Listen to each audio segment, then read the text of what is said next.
In life, we're all faced with problems. Problems are a natural thing. Life is naturally uncertain, and problems are actually a gift in some way because the problems that we experience in daily life help us to grow, help us to evolve, help us to shift. And if we look at evolution, essentially, we have evolved to solve problems. Our survival has been that of adaptation.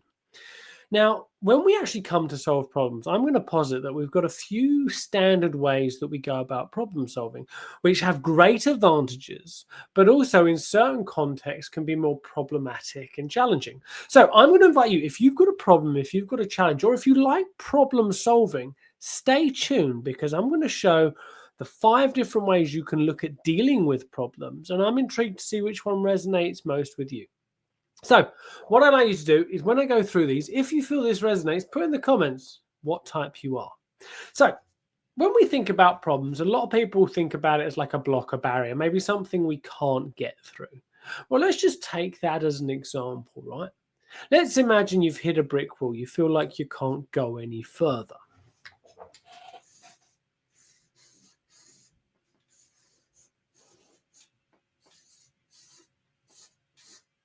So, person up against a wall.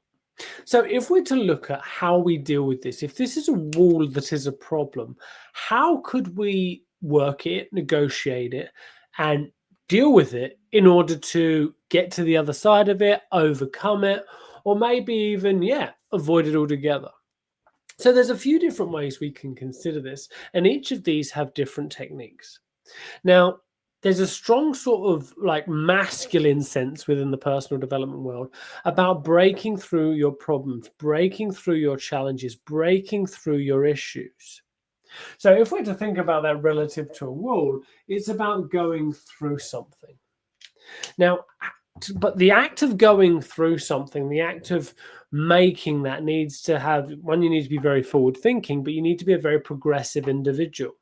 Somebody who keeps going no matter what, just keep one foot in front of the other, just keep going no matter what.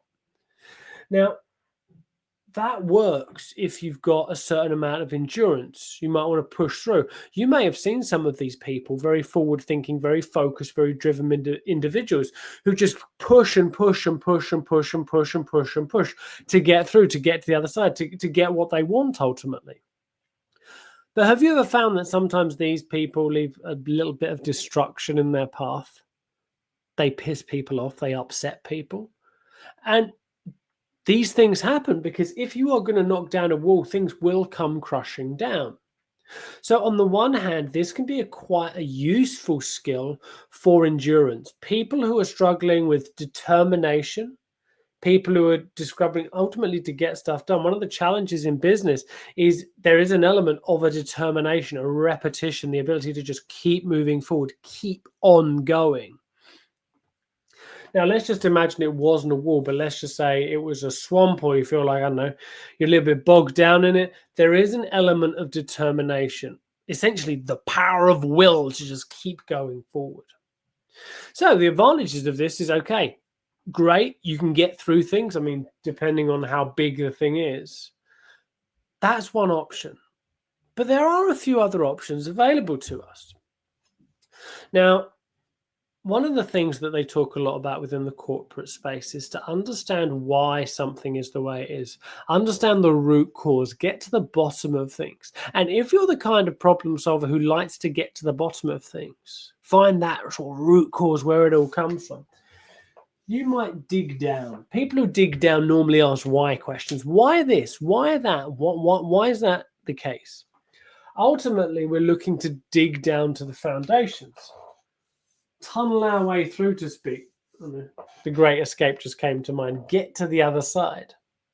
And the way they're doing it is not necessarily through determination, but it's by digging deep, handling things. Now, some people, if you think about it, they might be quite responsible people. They might have certain tools to dig deep, to really get to the bottom of things.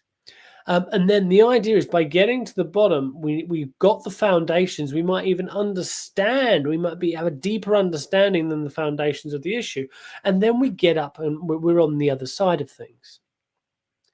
Now, if we think about that approach, it does take a fair bit of work. You've got to handle a lot of different things. You've really got to go down and get a deeper understanding into the whole situation. But there's also assumption that you can get out the other side. There is another side. I mean, let's just imagine it was an infinite wall.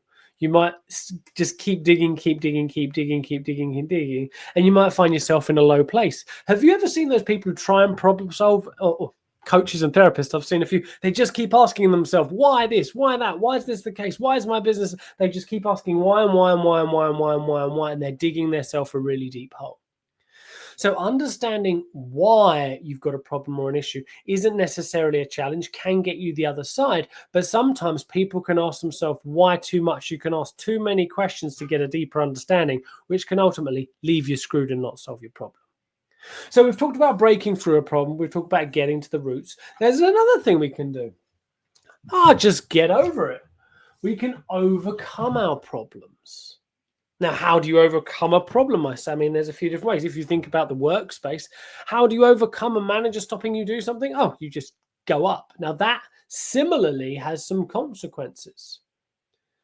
Have you ever looked down on somebody or felt that somebody's looking down on you? Sometimes when we elevate ourselves, when we go above people, it can create that sort of perspective that, oh, actually, we're looking down on people. People are like, we look down on them. Think about that manager that somebody goes above, or if somebody's ever gone above you, you get this perspective that they see you as small. Now, there is another way to do this to get over something. And if we think athletics, it's a really good example.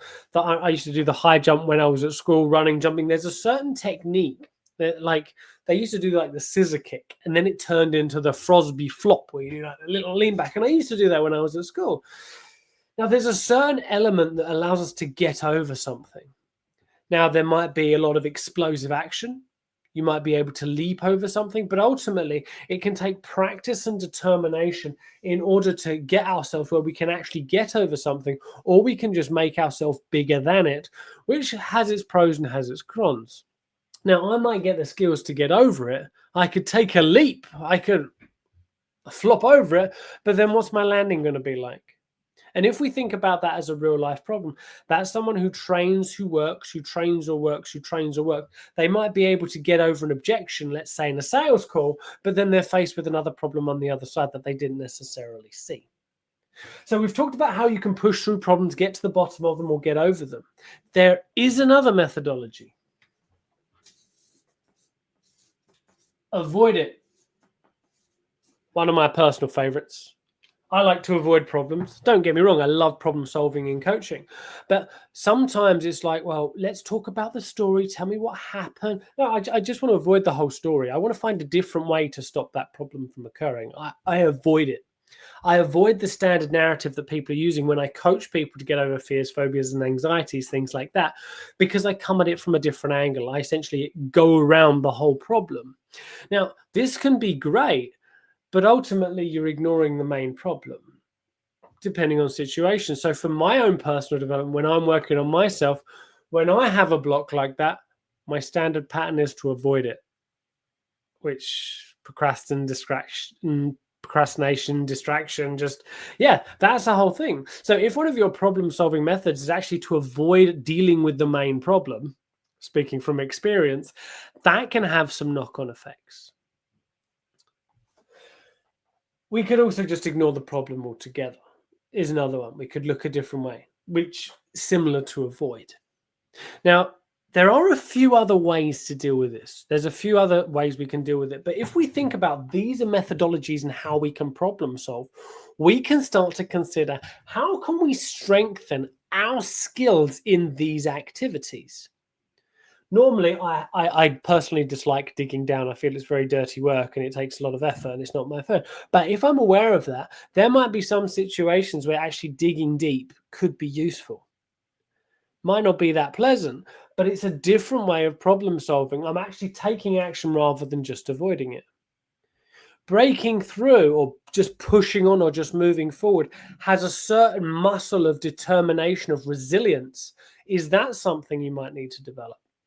Is actually elevating yourself, practicing the skills to get over something. Is that the way you're looking at things? So we can look at these ways of dealing with potential problems, potential barriers in our lives, and just think, how could we do things differently?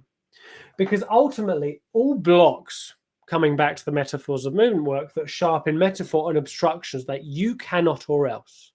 And there's always consequences of dealing with these rules in these certain ways.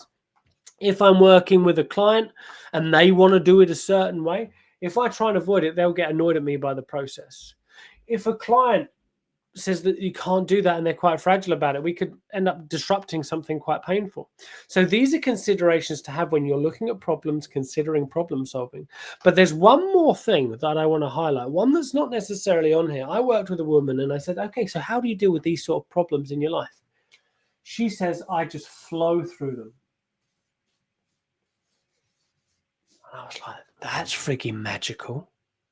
How do you do that? Now, this is a woman, very powerful woman, very processed, very smart individual. And the barriers are there, but they don't affect her. There's no resistance. She just literally, okay. And she literally glides through it.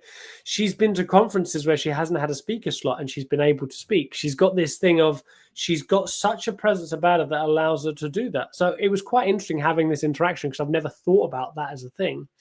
So she does go through it. She just moves forward, but there's no resistance in her approach to things. So if you can figure out how to do that, do let me know. I'd be intrigued to find out.